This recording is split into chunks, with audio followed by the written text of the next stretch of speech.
નાનપણમાં જન્મ આપીને આપણને મોટા કર્યા હોય ને, હું કહું છું એ બધા દિવસો યાદ નથી. ભૂલી જાઓ અત્યારે. ચલો અત્યારે આપણું બાળક હોય કે આપણા આસપાસમાં કોઈનું બાળક જન્મ્યું અને મોટું થતું હોય ને, ખાલી એ ઘટના જુઓ કે એના મમ્મી પપ્પા એની પાછળ શું મહેનત છે. સમવોટ લાઈક ધેટ આપણા માટે એવી જ લીધી હશે ને મહેનત. એ આપણને ખબર પડે કે આપણું બાળક હોય નાનું 6 મહિનાનું, આખી રાત સાહેબ જાગવું પડે છે સાહેબ, સવારે વ્યાખ્યાન નથી આવતું. આ અમારે ખબર નહીં 12 થી 4 જાગે છે અને પછી 4 થી 8 ઊંઘે છે. આના કારણે મારે વ્યાખ્યાન નથી આવતું. ઢગલાબંધ મમ્મીઓ આ 12 થી 4 જાગે. અવડા નાના હોય ને, અવડા નાના, હું એને જીરાવલા પાર્શ્વનાથ કહું છું. હા, મોટાને વાંધો નહીં.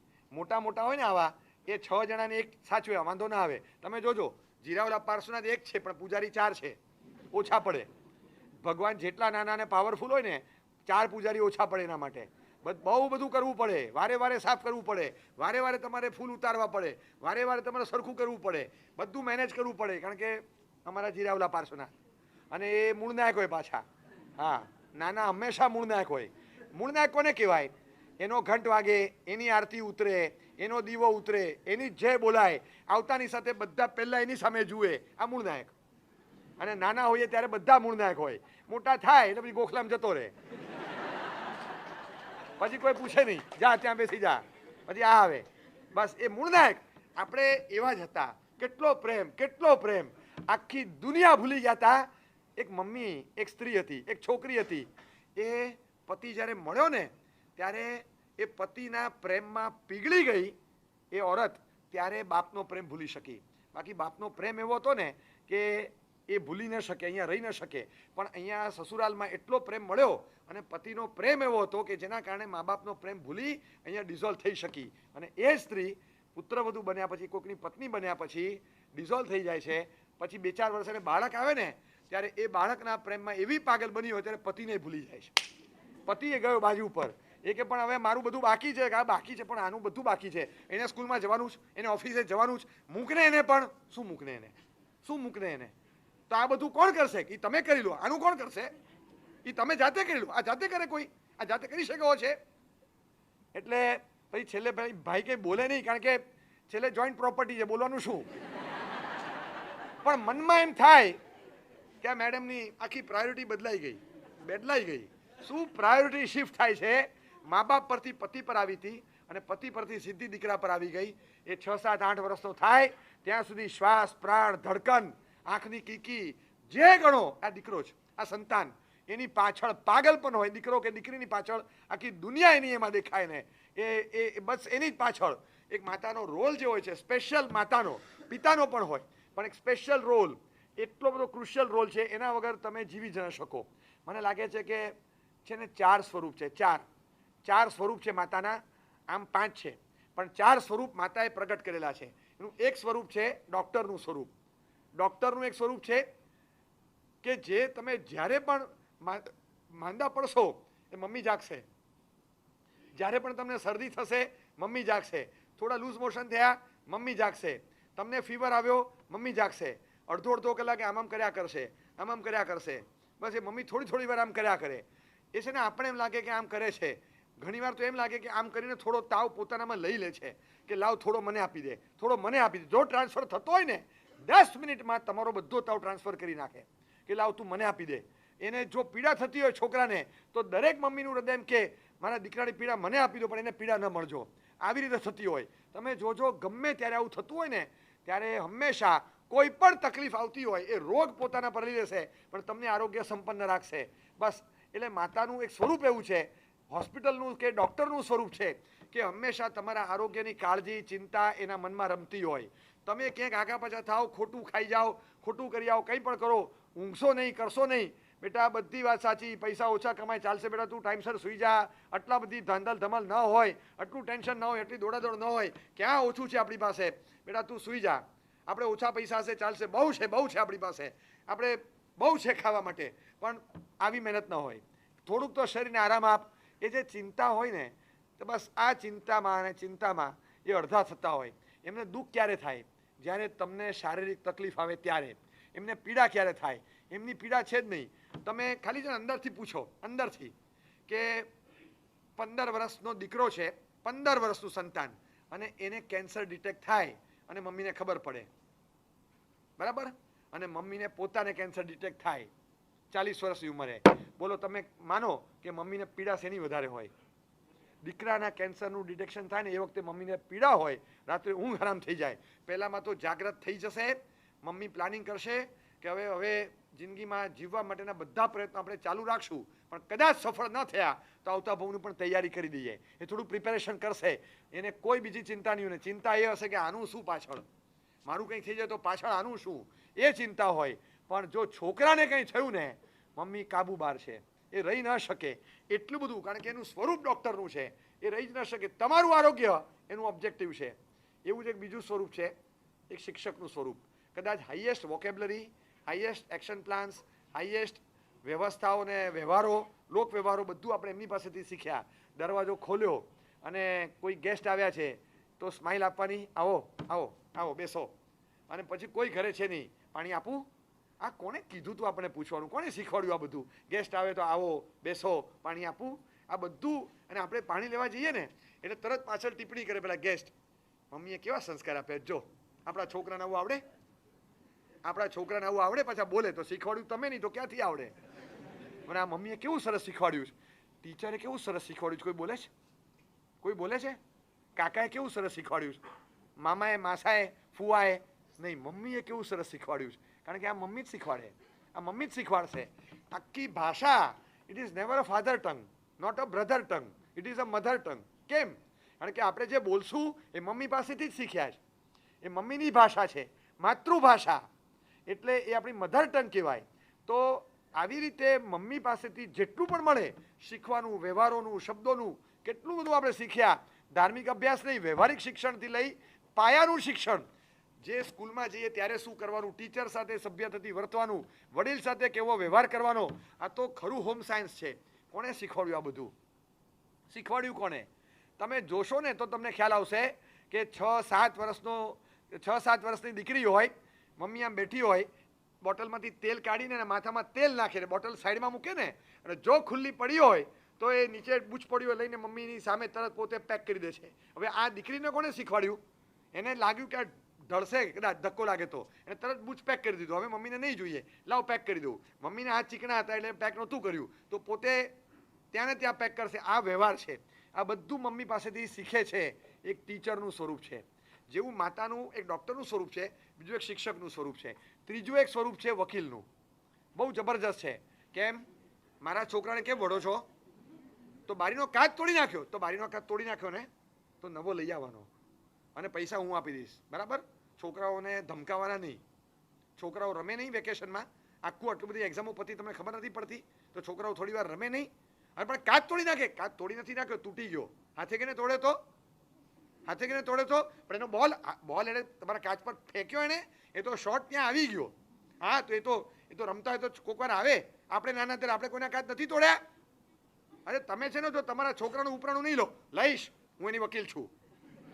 આવી ગયું, હું એની વકીલ છું. આમ કોઈ પણ આ તોફાની ટાબરીઓ છે આપણો, આપણને ખબર કે આ આપણો છોકરો છે, આપણે ખબર છે કે પાંસર તીર્થના ઝાડ પરથી ઉતરીને સીધો આવ્યો છે, 100% ખાતરી છે. તોય આપણે કહીએ એ કરે જ નહીં, આવું બિલકુલ કરે નહીં. આજ સુધી કોઈ દિવસ અમારી આખી સોસાયટીમાં એના માટે એક કમ્પ્લેન નથી આવી. કમ્પ્લેન કરવાની ઘણીવાર કોઈની હિંમત ન હોય, કારણ કે એવો હોય માથા ભારે. કમ્પ્લેન કરે એની ગાડીની હેડલાઇટ તોડી નાખે, એક્ટિવાનું ટાયરમાંથી હવા કાઢી નાખે, આવું બધું કરતો હોય. આજ સુધી કોઈ દિવસ એને મને બોલ્યા નથી. ખબરદાર જો મારા છોકરા મને કંઈ બોલ્યા છે તો એ ધમકાવી નાખે. આપણે અનપેડ લોયર છે, કંઈ પણ થાય એ મમ્મી આવી જાય, બસ. એટલે એ જે આપણને ખબર ના પડે, સરકારી બાબુ હોય ને એના જેવું છે. એ હોય જ, ગવર્મેન્ટ વતી જેમ લડતા હોય એવી રીતે આપણા વતી લડત ચલાવે. ક્યાં સુધી? પપ્પાની સામે પણ એને કેમ ના પાડી? તમે એને ના કેમ પાડી? આપણે ગમે ત્યારે 5000 ખર્ચી નાખીએ છીએ ને, આપોને 600 રૂપિયા. દરેક વસ્તુમાં તમે એને ના પાડો એમ ના ચાલે કે તું છે ને એને મોઢે નહીં ચડાવો. મોઢે ચડાવવાની વાત નથી, આપણો દીકરો છે, આપી દો 600 રૂપિયા. તમે દર વખતે એને ના પાડો, એને મનમાં દુઃખ લાગે છે. પછી તમને નથી બોલતો, મારી સાથે એકલો અંદર રડતો હોય, ત્યાં માથે હાથ મૂકીને કહેતો હોય મારું નસીબ જ ખરાબ છે કે આવા મમ્મી પપ્પાને ત્યાં હું જન્મ લીધો. એને મનમાં એવું થાય. આપણે એને એવું ફીલ નથી કરાવવાનું. આપી દો 600 રૂપિયા. અરે એના પપ્પાને થાય કે આ વકીલને લાવ્યો હું ને વકીલાદાની કરે છે.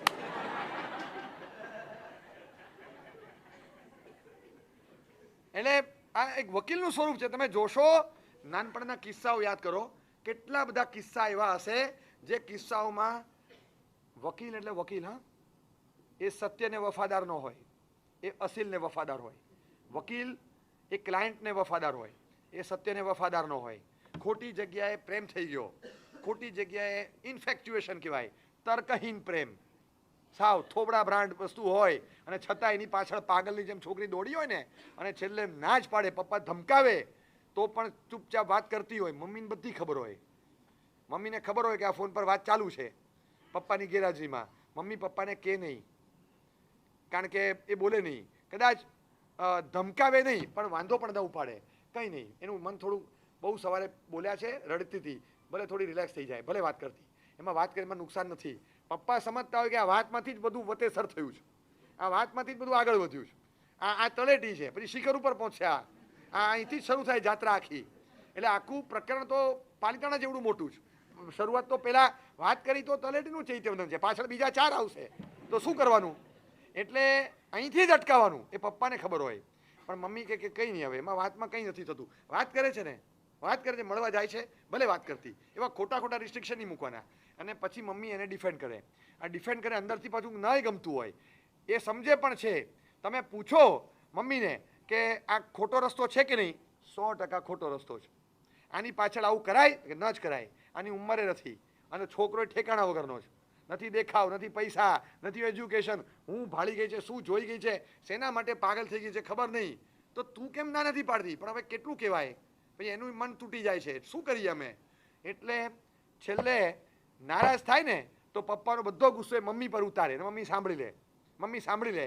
છેલ્લે એમાંથી સાર ગ્રહણ કરી, જો કહેવાતું હશે એટલું પપ્પાને કહીશ, પછી જેમ પપ્પાની, તને તો ખબર છે ને પપ્પા કેવા છે, બસ મારાથી થશે એટલું કહીશ, એટલું કહી અને એના વતી પ્રયત્ન કરે. અંદરથી મમ્મી સમજે છે she is wrong, she is on the wrong side, she is on the wrong track, after a wrong person, for a wrong purpose, બધું જ સમજે છે. અને છતાં પણ અસીલની વફાદારી છે, સત્યની વફાદારી નથી. સત્યની સમજણ છે પણ વફાદારી અસીલની જ. અસલ વકીલનો રોલ તમે જુઓ, મમ્મીનો રોલ છે ને, અંદરથી દુઃખ પણ છે, દુઃખ પણ હોય. જાગ્રત વકીલ હોય ને, હું ખોટા ક્રિમિનલને બચાવી રહ્યો છું, આ કાળું કામ છે, ખાલી કપડાં કાળા નથી, મારા કામ પણ કાળું છે, ખોટું કરી રહ્યો છું, પણ હવે એક વર્ક એથિક્સ છે કે મારે આને વફાદાર રહેવું પડે છે, કારણ કે એની ફાઇલ લીધી છે હાથમાં, એની બ્રીફ લીધી, હવે કરવું પડે છે, શું કરું? એને અંદરથી દુખતું હોય, ડંખતું હોય. એવી રીતે ડંખ સાથે પણ મમ્મી અસીલને વફાદાર છે, સત્યની સમજણ સાથે, સત્યની વફાદારી ચૂકીને એ અસીલની વફાદારી રાખે. એવા આપણા એક જબરજસ્ત આપણા અનપેડ વકીલ છે.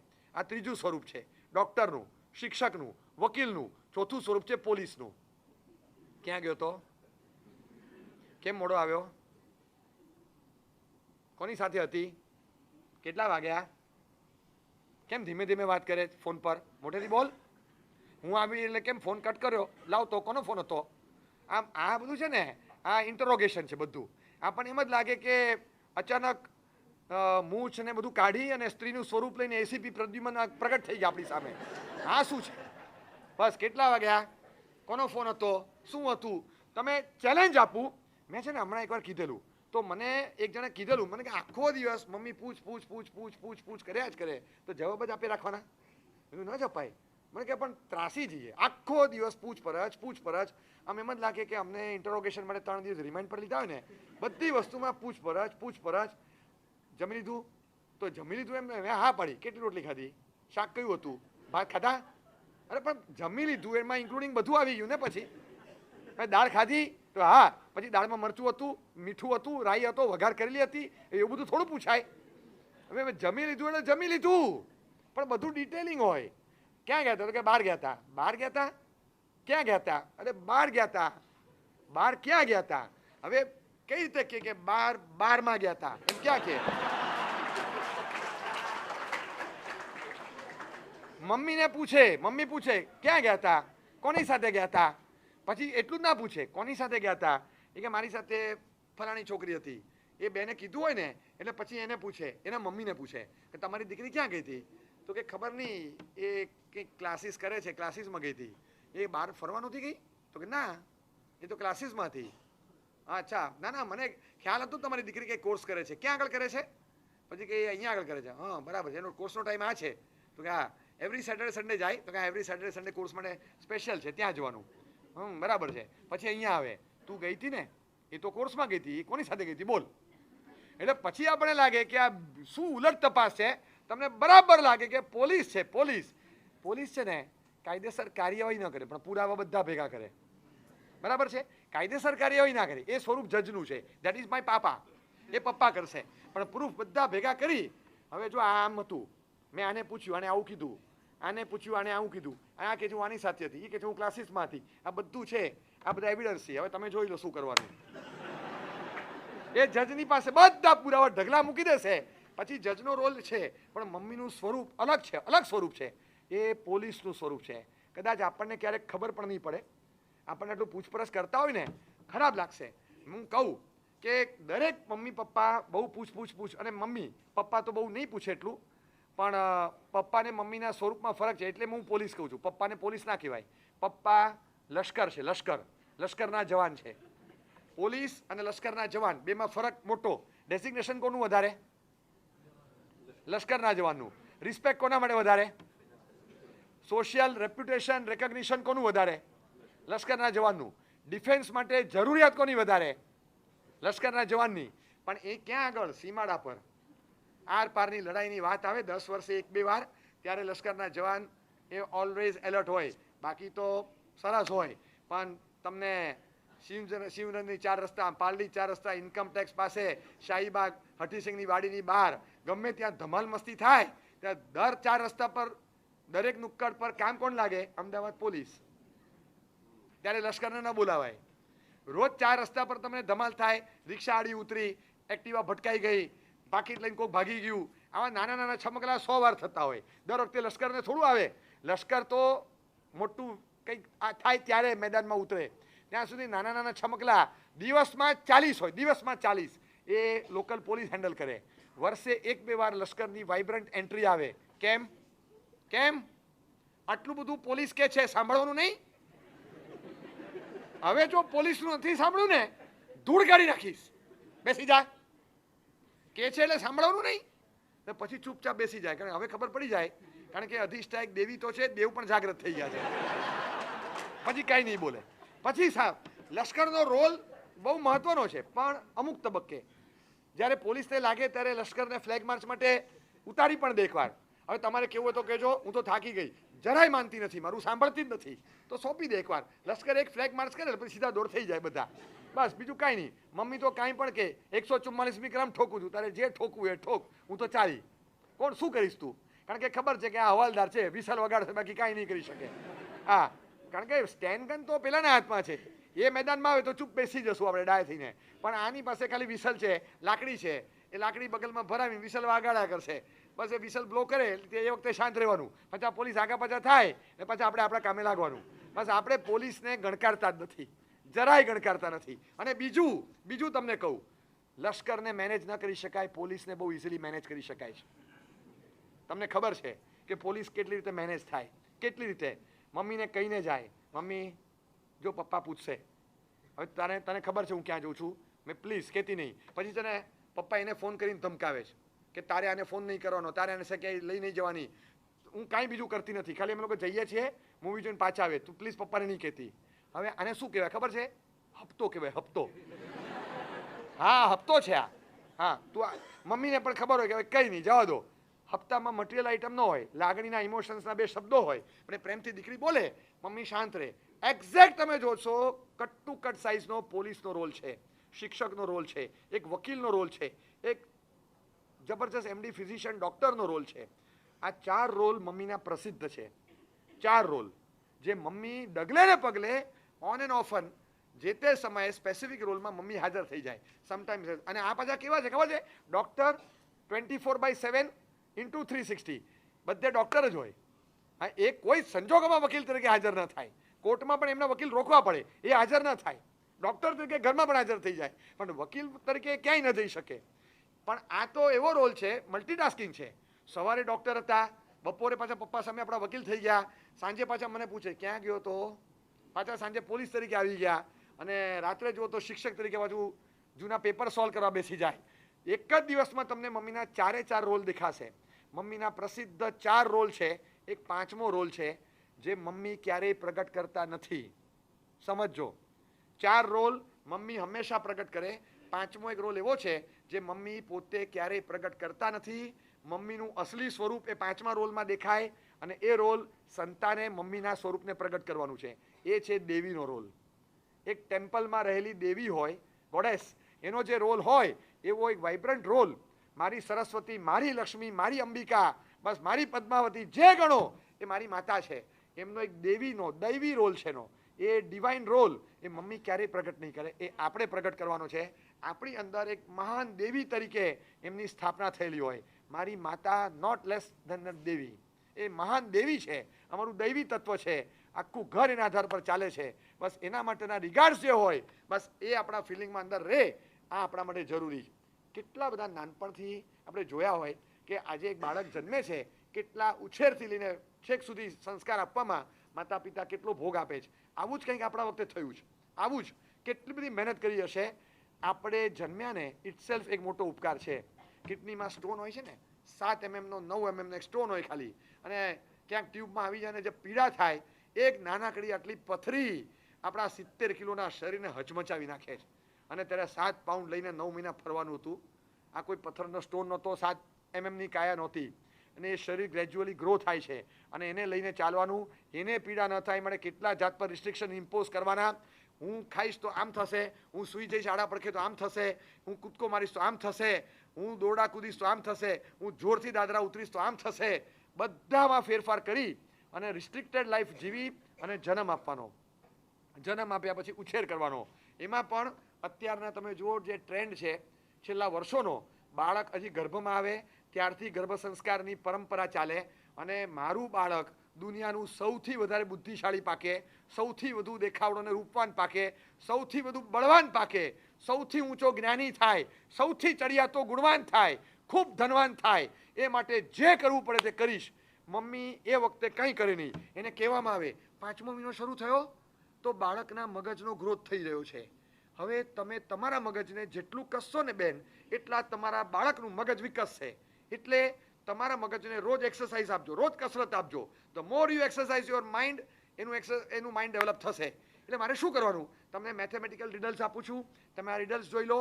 મેથેમેટિક્સના રિડલ્સ છે, મગજને એટલું કસવું પડે, એ કસતા કસતા કસતા કસતા એના જવાબો મેળવવાના, મગજનું દહીં થઈ જાય. એમાં 5-25 રીડલ આપી દે. બસ આ મહિનામાં તમે 5-25 રીડલ સોલ્વ કરો, અડધો કલાક રોજ કસો મગજને.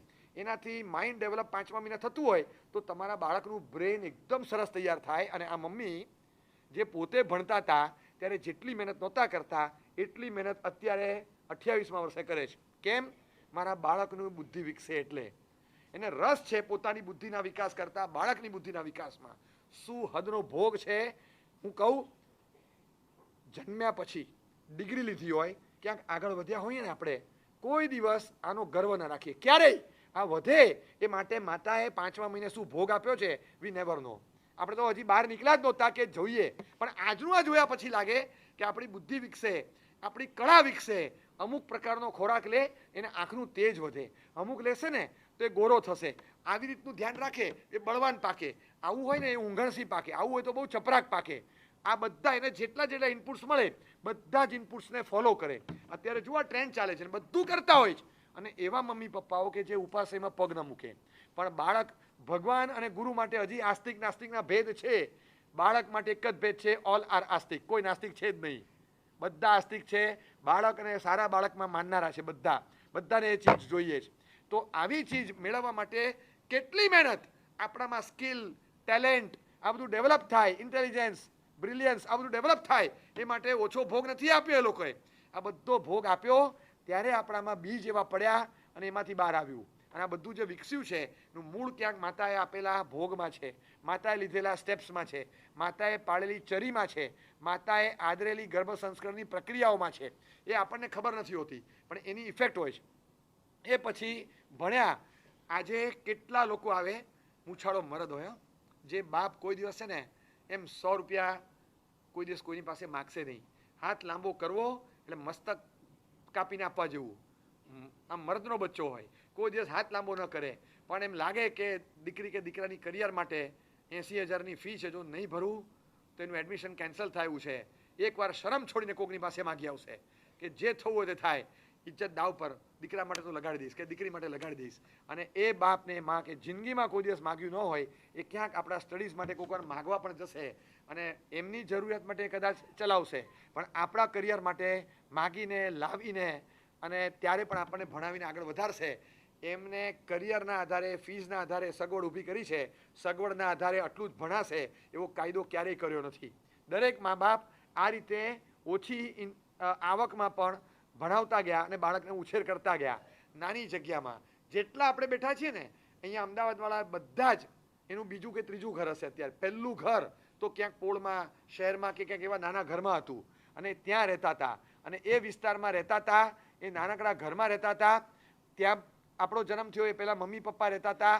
એ લોકો કઈ રીતે ઉછેર્યા, જોઈન્ટ ફેમિલી હતું, આટલી નાનકડી જગ્યામાં કેટલા લોકો, અને એમાંથી ધીમે ધીમે ધીમે આપણે કોઈ મોટા ઘરમાં, મોટા સ્થાનમાં, મોટા બંગલોમાં આવી ગયા. આજે આપણી પાસે સગવડ છે, આજે બધી સગવડ છે. એ વખતે એવી સગવડ નહોતી. અને આપણે જે તોફાન કરતા એ વખતે 12 રૂપિયે, 16 રૂપિયે, 20 રૂપિયે લીટર દૂધ આવતું.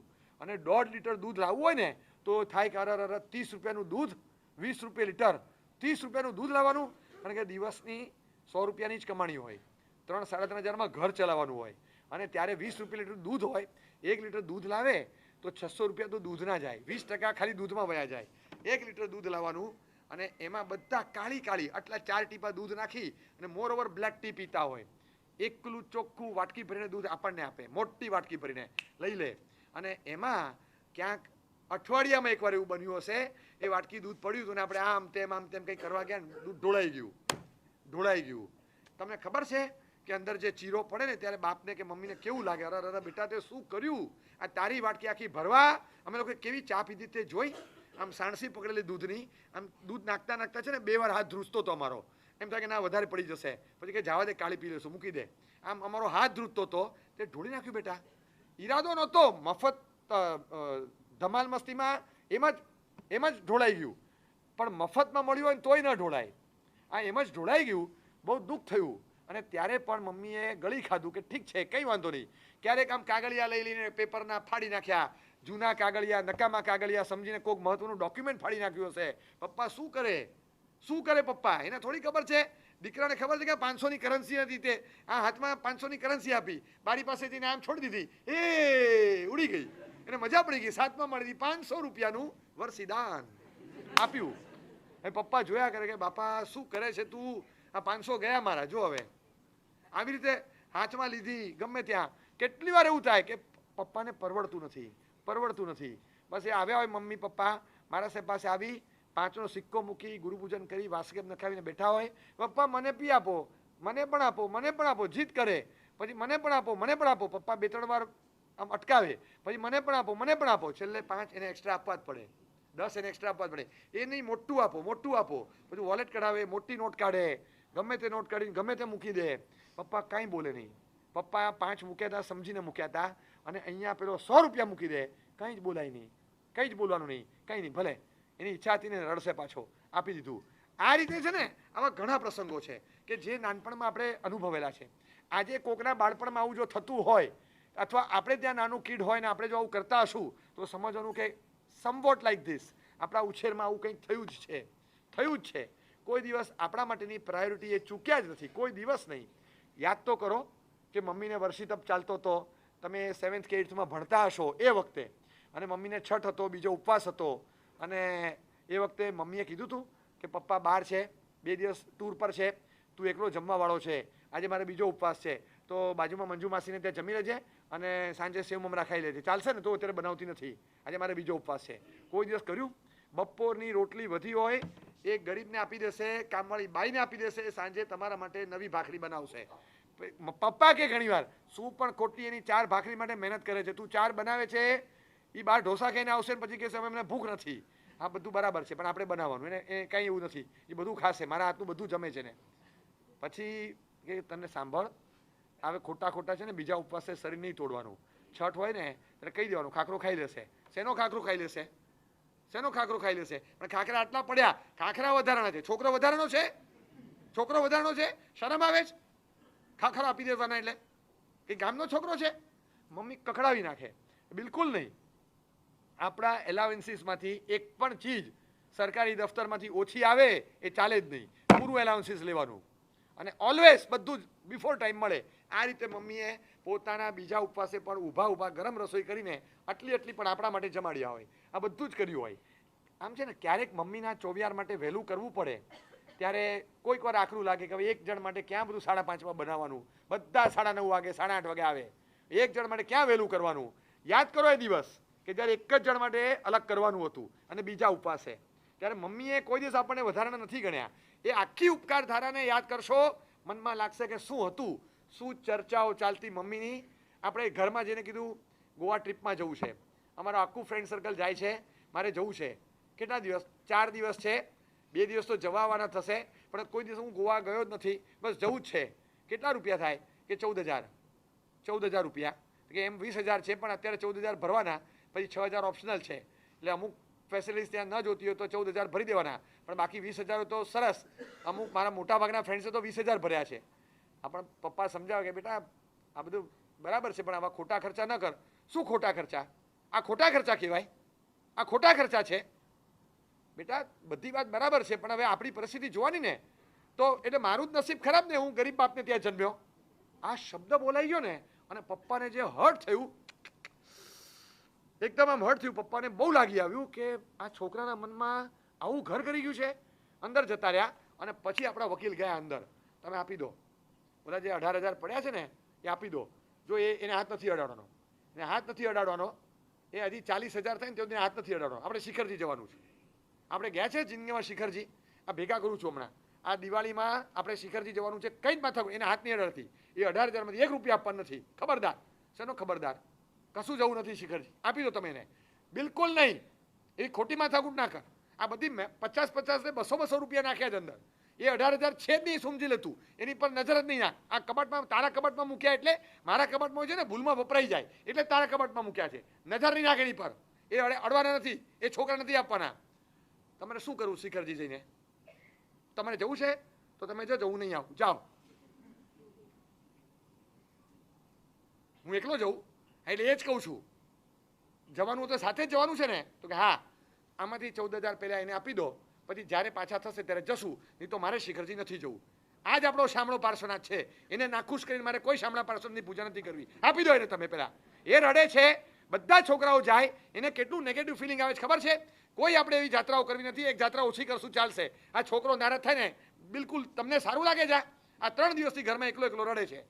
અને છેલ્લે આમ ધરાર પપ્પાને સમજાવી કચડીને પોતાની જાત્રા માટે રાખેલા પૈસામાંથી, બચતમાંથી 14,000 આપ્યા. જાજી આવો ગોવા, જલસા કરી આવો, ઉડાડી આવો તારા પૈસા. મા બાપની જાત્રાઓના ભોગે પિકનિકો કરી છે. યાદ છે દિવસો? કરી જ હોય. આ બધું કર્યું છે. ક્યાંક કપડું ફાટેલું હોય તો એ મમ્મી પપ્પાએ પહેર્યું છે. ક્યારેય નહીં. કોઈ કિડ્સના કપડાનો ધંધો કરતો હોય, હું ચેલેન્જ સાથે કહું છું, એને પૂછજો કોઈ દિવસ મંદી આવીશ? પૂછજો. આ સાયકોલોજીકલ બેલેન્સ છે. આ સોશિયલ ઇમ્બેલેન્સ હોય ને ત્યારે પણ સાયકોલોજી કામ કરે છે. કોઈ દિવસ કિડ્સના કપડાનો વેપાર કરતો ને પૂછજો કે તમારે મંદી આવે? એ ટ્રાઉઝર્સ, શર્ટ્સ, સાડી, આ બધા મોટાઓના ધંધા હોય કે છોકરીઓના કુર્તા કે કુર્તીના ડ્રેસ હોય, એમાં હજી આવે. નાના કિડ્સના કપડાના ધંધામાં લગભગ મંદી આવે નહીં. કારણ કે ગમે તેમ કરીને 50 રૂપિયા હોય તો 50 રૂપિયા નાખીને પણ છોકરા માટે નવું લાવવાનું. આ દરેક મા બાપની ઈચ્છા હોય. એ લોકો માટે નવું વારંવાર આવે. આપણે આપણામાં કન્ઝર્વેટિવ બનીએ. બાળકો માટે નાનપણમાં કોઈ મા બાપ કન્ઝર્વેટિવ બનતા નથી. એ પોતાના ધંધા, કપડાના કે બીજા બધા ખર્ચાઓ સીમિત કરીને આ લોકો માટે લાવશે. એટલે એ લોકોને બધાને સારામાં સારી રીતે રાખ્યા હોય એ જ રીતે આપણો ઉછેર થયો છે. અને એમાં આપણે મોટા થયા, ઉપર આવ્યા. કેટલી વાર નાનપણ હતી. આજે આપણે સવારે પૂજા કરવા જઈએ છીએ, વરસાદ હતો, ગમે તેવું વિપરીત વાતાવરણ હતું, 5 મિનિટ પૂજા કરવાની એટલે કરવાની. આપણી ટેક છે માનો જ. નાનપણમાં સીવેલું ધોતિયું પહેરાવી આપણા મમ્મી લઈ જતા કે પપ્પા લઈ જતા. બેટા કર પૂજા, હવે જો આમ કર, કમરથી ઊંચો કરે, ટચ હિયર ટચ, હા બસ અહીંયા ફોરેડ પર, પછી અહીંયા, હા બસ આમ કર, આમ કર. કેટલા મમ્મીઓ સવારે ટાઈમ ન હોય, સ્કૂલમાં જવાનું હોય, એક થેલી લઈને આવે. હું દેરાસરો જોઉં છું. આવા દરેક દેરાસરમાં કોક આવા એક બે મળે. અમદાવાદમાં મેં આવા 20-25 જોયા છે. સવારના પોરમાં 5:45-6 વાગ્યામાં પૂજા કરતો હોય, સાઈડમાં લઈ જાય, પેસેજ હોય, ત્યાં ને ત્યાં કપડાં ચેન્જ કરાવે, સ્કૂલ ડ્રેસ પહેરાવે, જલ્દી ચાલ બસ આવી ગઈ, અને 6:45 સ્કૂલ બસમાં મૂકી દે ને, અને પછી એના પૂજાના કપડાં લઈને પછી ઘરે જાય. મમ્મીની પોતાની પૂજા હજી બાકી છે. એ તો 9-9:30 પછી આવશે. જમતા પહેલા નાસ્તો બધાનો પતાવીને પછી એ પોતાની બધી પ્રાયોરિટી સેટ કરીને પોતાની પૂજા કરવા પછી આવશે. પણ મારા દીકરાની પૂજા રહેવી ન જોઈએ. આવું દરેક મમ્મીએ 2, 3, 4 વર્ષ કરેલું હોય છે. આપણી પૂજા અખંડ રહે એ માટે મમ્મી 2 વાર ધક્કા ખાય. એક પોતાની પૂજા માટે, એક પોતાના બાળકની પૂજા માટે. અને આ રીતે પૂજા કરાવેલી હોય. અને આજે આપણી પૂજા અખંડ ચાલે છે. એ પાછળ માએ આપેલા સંસ્કાર છે. આપણે કેમ ભૂલી શકાય? આપણે ભૂલે ચૂકે ના કહીએ, ગમે તે થાય, પણ સાહેબ આપણે અઠંગ મનોબળ આપણી પૂજામાં અખંડ ન પડે. એટલા માટે ન પડે કારણ કે મારા મમ્મીએ મને અખંડ પૂજાની ટેક આપી છે. આપણે બધી ક્રેડિટ એ માતાને આપવી જોઈએ કે જેણે આ સંસ્કાર આપણામાં નાખ્યા છે. એવા જડબેસલાક સંસ્કાર આપ્યા છે. એક દિવસ આપણે ખાડો નથી પાડતા, કારણ કે નાનપણથી ઠોકીને એ મમ્મીએ આપણને શીખવાડ્યું છે. તમે ભૂલી જાઓ દરેક વસ્તુ. જો એક વસ્તુ સમજી રાખવાની કે કેટલાક સમય એવા આવે છે કે જે સમયગાળામાં ઉપકારો છે ને નજર સામેથી નીકળી જાય છે. ચોક્કસ કંઈક અમારો આવેશ, કંઈક અમારી અણસમજ, કંઈક અમારો અભિનિવેશ, કંઈક અમારું અભિમાન, કંઈક અમારી અધૂરાશ હતી. આ જે કંઈ પણ થયું, મિચ્છામી દુક્કડમ, અને તમારા ઉપકારોનો બદલો વાળવા માટે નહીં, ઉપકારોનો સમજી શકવા માટેની બુદ્ધિની ક્ષમતા પણ નથી. ઉપકારો વાળવાની તો ક્ષમતા નથી, ઉપકારો સમજવાની પણ ક્ષમતા નથી. બસ આ ભાવને મનમાં ઘૂંટજો.